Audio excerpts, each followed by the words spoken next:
अध्याय 30। शिरडी को खींचे गए भक्त। वणी के काका वैद, खुशाल चंद, बम्बई के रामलाल पंजाबी। इस अध्याय में बतलाया गया है कि 3 अन्य भक्त किस प्रकार शिरडी की ओर खींचे गए। प्राकथन। जो बिना किसी कारण भक्तों पर स्नेह करने वाले दया के सागर हैं तथा निर्गुण होकर भी भक्तों के प्रेम वश ही जिन्होंने स्वेच्छापूर्वक मानव शरीर धारण किया, जो ऐसे भक्त और समस्त कष्ट दूर हो जाते हैं, ऐसे श्री साईनाथ महाराज को हम क्यों न नमन करें। भक्तों को आत्मदर्शन कराना ही संतों का प्रधान कार्य है। श्री साईं जो संत शिरोमणि हैं, उनका तो मुख्य ध्येय ही यही है। जो उनके श्री चरणों की शरण में जाते हैं, उनके समस्त पाप नष्ट होकर निश्चित ही दिन प्रतिदिन उनकी प्रगति होती है। उनके श्री चरणों का स्मरण कर पवित्र स्थानों से भक्तगण शिरडी आते और उनके समीप बैठकर श्लोक पढ़कर गायत्री मंत्र का जप किया करते थे।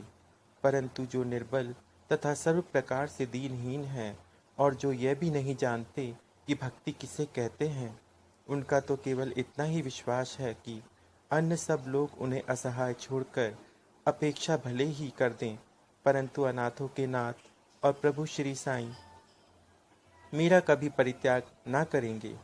जिन पर वे कृपा करें, उन्हें प्रचंड शक्ति, नित्यानित्य में विवेक तथा ज्ञान सहज ही प्राप्त हो जाता है। वे अपने भक्तों की इच्छाएं पूर्णतः जानकर उन्हें पूर्ण किया करते हैं।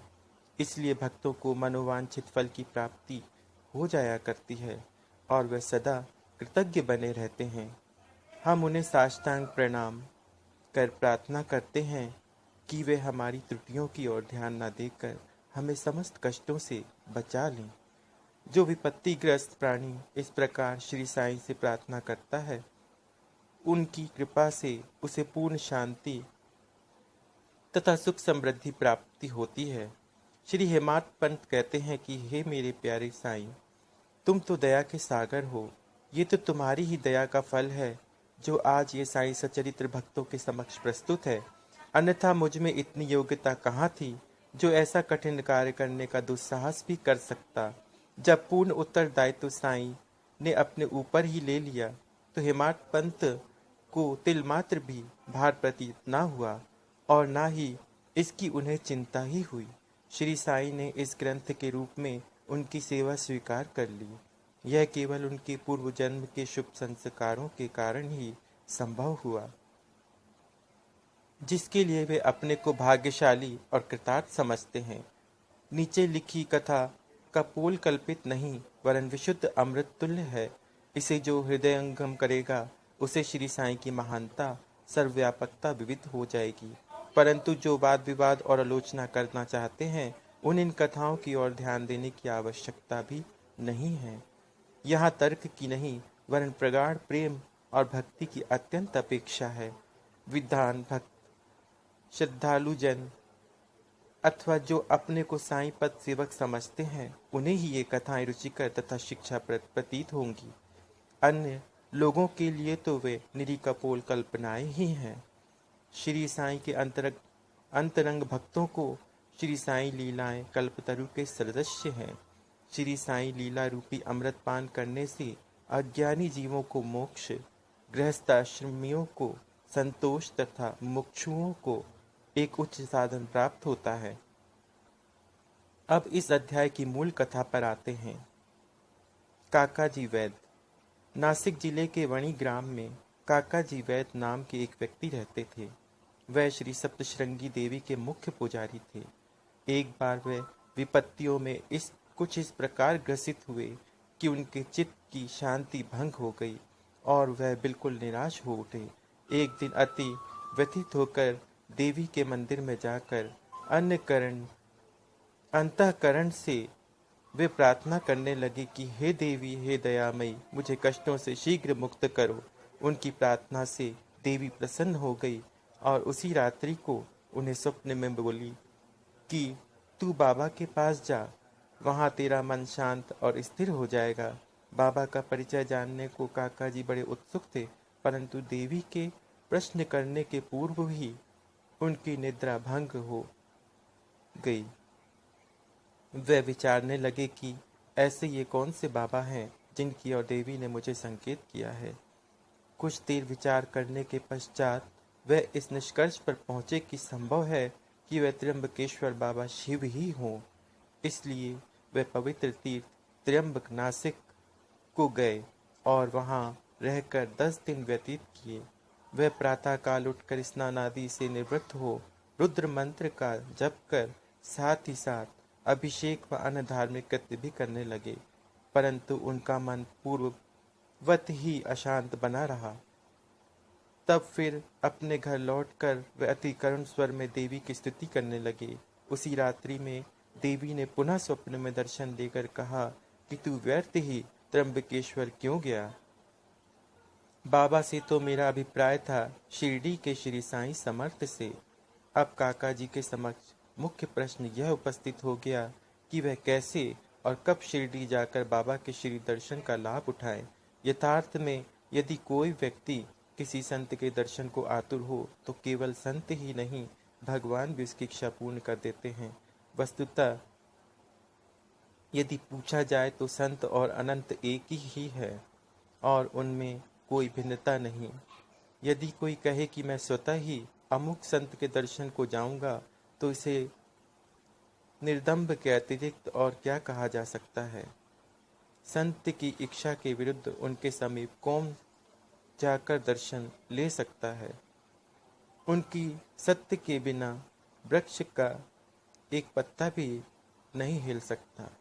जितनी तीव्र उत्कंठा संत दर्शन की होती है तदनुसार ही उसकी भक्ति और विश्वास में वृद्धि हो जाएगी और उतनी ही शीघ्रता से उसकी मनोकामना भी सफलतापूर्वक पूर्ण होगी। जो निमंत्रण देता है वह आदर आतिथ्य का प्रबंध भी कराता है। काका जी के संबंध में सचमुच यही हुआ। श्यामा की मान्यता। जब काका जी शिरडी यात्रा करने का विचार कर रहे थे उसी समय उनके यहाँ एक अतिथि आया जो श्यामा के अतिरिक्त और कोई न था। श्यामा बाबा के अंतरंग भक्तों में से एक थे। वह ठीक उसी समय वणी में क्यों और कैसे आ पहुंचे, अब हम इस पर दृष्टि डालें। बाल्यावस्था में वे एक बार बहुत बीमार पड़ गए थे।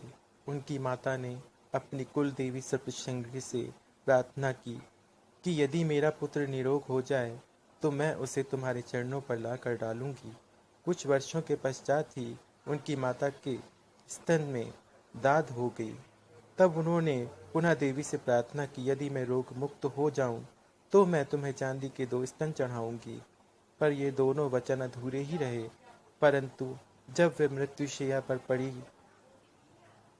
तो उन्होंने अपने पुत्र श्यामा को समीप बुलाकर उन दोनों वचनों की स्मृति दिलाई तथा उन्हें पूर्ण करने का आश्वासन पाकर प्राण त्याग दिए।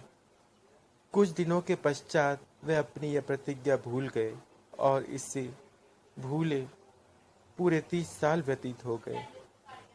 तभी एक प्रसिद्ध ज्योतिषी शिरडी आए और वहां लगभग 1 मास ठहरे।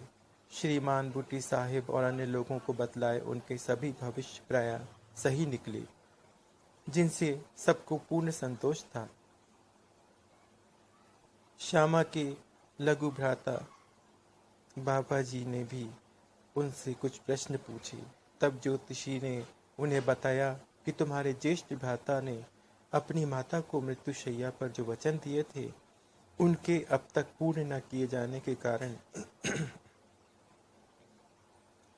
देवी असंतुष्ट होकर उन्हें कष्ट पहुंचा रही है। ज्योतिषी की बात सुनकर श्यामा को उन अपूर्ण वचनों की स्मृति हो आई। अब और विलंब करना खतरनाक समझकर उन्होंने सुनार को बुलाकर चांदी के 2 स्तन शीघ्र तैयार कराए और उन्हें मस्जिद में ले जाकर बाबा के समक्ष रख दिया तथा प्रणाम कर उन्हें स्वीकार कर वचन मुक्त करने की प्रार्थना की। श्यामा ने कहा कि मेरे लिए तो सप्तशृंगी देवी आप ही हैं, परंतु बाबा ने साग्रह कहा कि तुम इन्हें स्वयं ले जाकर देवी के चरणों में अर्पित करो। बाबा की आज्ञा व उदी लेकर उन्होंने वणी को प्रस्थान कर दिया। पुजारी का घर पूछते पूछते वे काका जी के पास जा पहुंचे। काका जी इस समय बाबा के दर्शन को बड़े उत्सुक थे और ठीक ऐसे ही मौके पर श्यामा भी वहां पहुंच गए। वह संयोग भी कैसा विचित्र था। काका जी ने आगंतुक से उनका परिचय प्राप्त कर पूछा कि आप कहाँ से पधार रहे हैं। जब उन्होंने सुना कि वह शिरडी से आ रहे हैं तो वह एकदम प्रेमोन्मत्त हो श्यामा से लिपट गए और फिर दोनों का श्री साईं लीलाओं का वार्तालाप आरंभ हो गया। अपने वचन संबंधी कृत्यों को पूर्ण कर वह काका जी के साथ शिरडी लौट आए। काका जी मस्जिद पहुंचकर बाबा के श्री चरणों से जा लिपटे। उनके नेत्रों से प्रेमाश्रुओं की धारा बहने लगी और उनका चित्त स्थिर हो गया। देवी के दृष्टांतानुसार जैसे ही उन्होंने बाबा के दर्शन किए, उनके मन की अशांति तुरंत नष्ट हो गई और वह परम शीतलता का अनुभव करने लगे। वह विचार करने लगे कि कैसी अद्भुत शक्ति है कि बिना कोई संभाषण या प्रश्नोत्तर किए अथवा आशीष पाए दर्शन मात्र से ही अपार प्रसन्नता हो रही है। सचमुच में दर्शन का महत्व तो इसे ही कहते हैं। उनके त्रसित नेत्र श्री साईं चरणों का पर अटक गए और वह अपनी जीवा से एक शब्द भी न बोल सके। बाबा की अन्य लीलाएं सुनकर उन्हें अपार आनंद हुआ और वह पूर्णतः बाबा के शरणागत हो गए। सब चिंताओं और कष्टों को भूलकर वे परम आनंदित हुए।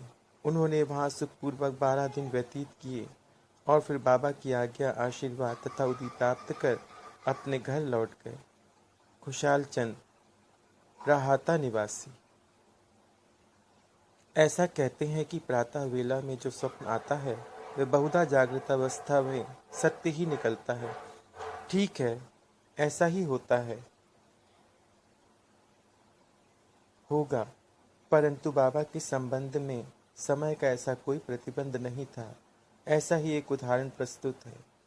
बाबा ने एक दिन तती पहर काका साहब को तांगा लेकर राहाता से खुशाल चंद्र को लाने के लिए भेजा, क्योंकि खुशाल चंद्र ने उनकी कहीं दोनों से भेंट न हुई थी।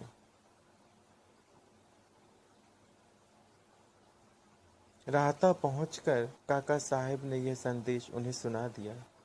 यह संदेश सुनकर उन्हें महान आश्चर्य हुआ और वह कहने लगे कि दोपहर को भोजन के उपरांत थोड़ी देर को मुझे झपकी सी आ गई थी। तभी बाबा स्वप्न में आए और मुझे शीघ्र ही शिरडी आने को कहा, परंतु घोड़े का उचित प्रबंध न हो सकने के कारण मैंने अपने पुत्र को यह सूचना देने के लिए ही उनके पास भेजा था। जब वह गांव की सीमा तक ही पहुंचा था, तभी आप सामने से तांगे में आते दिखे। वह दोनों उस तांगे में बैठकर शिरडी पहुंचे तथा बाबा से भेंट कर उन्हें बड़ी प्रसन्नता हुई। बाबा की यह लीला देख खुशाल चंद गदगद हो गए। बम्बई के रामलाल पंजाबी। बम्बई के एक पंजाबी ब्राह्मण श्री राम लाला को बाबा ने स्वप्न में एक महंत के वेश में दर्शन देकर शिरडी आने को कहा। उन्हें नाम ग्राम का कुछ भी पता चल न रहा था। उनको श्री दर्शन करने की तीव्र उत्कंठा तो थी, परंतु पता ठिकाना ज्ञात न होने के कारण वे बड़े असमंजस में पड़े हुए थे। जो आमंत्रण देता है वही आने का प्रबंध भी कराता है, और अंत में हुआ भी वैसा ही। उसी दिन संध्या समय जब वे सड़क पर टहल रहे थे तो उन्होंने एक दुकान पर बाबा का चित्र टंगा देखा। स्वप्न में उन्हें जिस आकृति वाले महंत के दर्शन हुए थे वह इस चित्र के समक्ष ही थे। पूछताछ करने पर उन्हें ज्ञात हुआ कि यह चित्र शिरडी के श्री साईं समर्थ का है, और तब उन्होंने शीघ्र ही शिरडी को प्रस्थान कर दिया तथा जीवन पर्यंत शिरडी में ही निवास किया। इस प्रकार बाबा ने अपने भक्तों को अपने दर्शन के लिए शिरडी में बुलाया और उनकी लौकिक तथा पारलौकिक समस्त इच्छाएं पूर्ण की। श्री सद्गुरु साईनाथ अर्पणमस्तु। शुभम भवतु। ओम श्री साई राम।